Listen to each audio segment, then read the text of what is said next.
dan seluruh hadirin yang sangat saya hormati, sangat saya muliakan. Saya baru pulang tadi malam setelah 6 hari berkeliling dari ujung timur Indonesia ke tengah. Saya berjumpa dengan sedemikian banyak orang. Ada pertanyaan yang menarik masuk kepada saya. Pak Ganjar, hampir titik-titik yang Pak Ganjar datangi adalah daerah dengan suara atau potensi suara pemilih kecil. Kenapa Pak Ganjar tidak konsentrasi pada daerah dengan suara besar?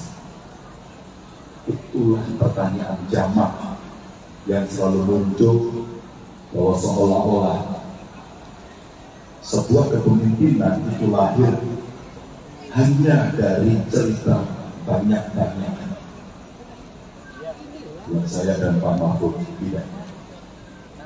Sebuah kepemimpinan amanah rakyat itu mendengarkan yang paling kecil, yang paling terpencil, dan yang paling banyak membutuhkan. Itu adil. Bapak Ibu, saya dengarkan suara saudara-saudara kita.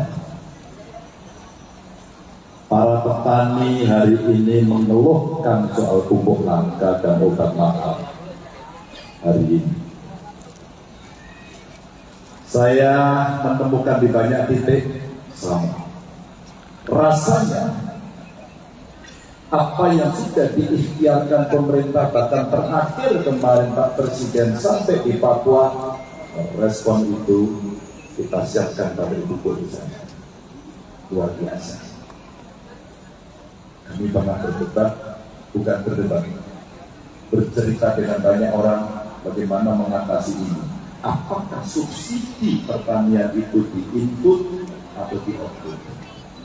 Kawan-kawan pengusaha akan bisa melihat dan mendengarkan itu. Sehingga pada saat kami pernah berbincang dan kemudian fotonya tersebar di banyak tempat, ada Pak Presiden, saya waktu itu gubernur, dan Pak Prabowo yang ada di kebumen di tengah sawah. Kami berbincang bagaimana program pupuk ini kita selesaikan. Hari ini sistem sudah mulai ditata, kalau itu belum tuntas, biarkan saya dan Pak Mahfud menuntaskan. Kami bergeser Bapak Ibu di NTT, di NTB. Saya terharu, saya tersentuh dengan semangat anak muda. Mereka berkebutuhan khusus, para penyandang disabilitas. Rasanya mereka hari ini hadir di sini. Boleh angkat tangan? Terima kasih. Mas Caca, Mas Eka, terima kasih. Inilah bagian dari cara kita memperhatikan mereka yang berkebutuhan khusus. Inilah inklusivitas yang coba kita ciptakan agar aksesibilitas mereka setara dengan kita semuanya. Terima kasih. Mereka kemarin juga menyampaikan kepada saya, Pak, apakah orang semacam kami dari komunitas yang juga bergerak mengharapkan sesuatu yang sama boleh mendapatkan uang dalam politik ini? Buat kami Anda harus taruh yang pertama. Inilah pembelajaran dalam pengalaman politik saya sejak mahasiswa sampai dengan hari ini adalah cerita merencanakan pembangunan untuk kesetaraan. Jangan tinggalkan satu pun. No one left behind. Ajaklah mereka sebagai sebuah partisipan agar kita semuanya bisa memahami itu. Untuk kawan-kawan, ada pelatihan yang dibutuhkan, ada akses modal, ada pendampingan, dan tentu saja mitra-mitra yang dibutuhkan. Selesai, belum Bapak Ibu. Harapan besar dari sebuah kontestasi adalah perbaikan. Harapan besar dari sebuah kontestasi adalah kenikmatan sama yang kita harapkan secara hati, merata. Itu harapan. Saya bertemu ibu-ibu. Bunita, terima kasih sudah hadir. Pengusaha perempuan. Sejak saya gubernur sampai belajar. Bagaimana kelompok perempuan ini dalam pengambilan keputusan politik selalu terpinggirkan, termarginalkan. Itu menginspirasi saya berikutnya ketika mereka diajak dalam perencanaan pembangunan, idenya keluar dengan sangat luar biasa. Dan banyak sekali pengusaha perempuan, termasuk perempuan rumah tangga, lebih tangguh dari laki-laki, jauh lebih tangguh dari laki-laki. Apa itu teman-teman? Saya mengalami itu ketika menjadi gubernur dan menghadapi peristiwa besar di dunia ini, menghandle COVID. Dan harga terjadi di mana-mana, ekonomi hancur, jualan konvensional diusir oleh Satpol PP. Mereka harus bertahan. Maaf dengan segala hormat. Ketika bapaknya yang bekerja, ibunya di rumah, mengurus keluarganya, bapaknya kena PHK. Apa yang diberikan dari cerita dari seorang ibu kepada saya dalam WA, Pak Ganjar, bisakah Bapak menolong keluarga kami, suami kami? Ibu, apa kebutuhannya? Tolong carikan kerja untuk suami saya. Kenapa? Karena kena PHK. Saya bertanya, bagaimana cara hidup ibu? Hari ini sayalah yang mengambil alih sebagai kepala keluarga. Wow, perempuan. Ibu usahanya apa? Saya dagang dengan segala cara. Kisah itu Bapak Ibu yang menginspirasi saya kemudian untuk memberikan pelatihan agar mereka bisa bergeser dari cara jual konvensional masuk ke digital.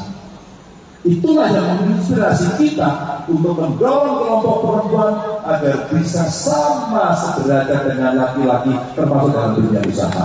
Ini cerita penting. Itu juga yang menginspirasi saya ketika saya bertemu dengan seorang perempuan nelayan tidak bisa mendapatkan KTP yang bunyi pekerjaan di dalamnya adalah nelayan. Tapi tidak mau berikan. Cara tidak mau. Bupatinya tidak mau. Mereka tidak menyerah dan orang itu bertemu dengan saya. Kenapa ibu meminta itu? Pak, saya perempuan nelayan. Saya bisa sama dengan laki-laki dan pekerjaan saya nelayan. Kenapa hak ini tidak diberikan kepada saya? Bapak Ibu, itu hanya butuh keputusan gampang, cukup laksanakan. Inilah politik, inilah perintah. Bapak Ibu, ketika amanah itu masuk kepada kita, rasa kita berdosa tidak bisa menyelesaikan masalah. Maaf sekecil itu. Inspirasi dari ibu itu adalah beliau orang hebat, berjuang tanpa lelah, dan keputusan saya tidak terlalu sulit, hanya cukup memerintahkan kepada dinas Dukcapil untuk kebetulan kepala dinas saya saat itu perempuan, buatkan KTP dengan pekerjaan nelayan dan hari ini harus jadi. Kemudian apa yang terjadi pada cerita itu? Perempuan nelayan ini kemudian mendapatkan hak akses permodalan. Dia mendapatkan hak pelatihan. Dia mendapatkan hak atas bantuan. Dan dia sekarang menggerakkan perempuan nelayan lebih banyak lagi. Tokoh yang sangat istimewa. Selesai sebelum Ketika pelatihan ada, produk knowledge bagus, maka akses modal lagi-lagi tindakan afirmasi yang harus kita lakukan. Saya punya bank saat itu terjadi direksi kumpul konsultasi dengan OJK. Di tengah situasi yang sulit seperti ini, suku bunga terendah berapa yang bisa jadi? Diskusilah, dikaji, dan ketika itu 12% ternyata kita bisa menetapkan 7%. Dan ketika itu mau diberikan, lendingnya mau diberikan kepada para pengusaha kelompok perempuan, Bu, Pak Ganjar, apakah kami bisa mendapatkan khusus untuk 7%? Semua ibu sama siap. Turunannya lagi, kemudian muncul, Pak, kami berdagang di pasar. Modal kami yang kita butuhkan 500.000, Pak. 1 juta, Pak, 2 juta, Pak. Apakah Pak Ganjar bisa berikan itu? Tolong kan. Tentang itu, Pak ternyata bisa membuka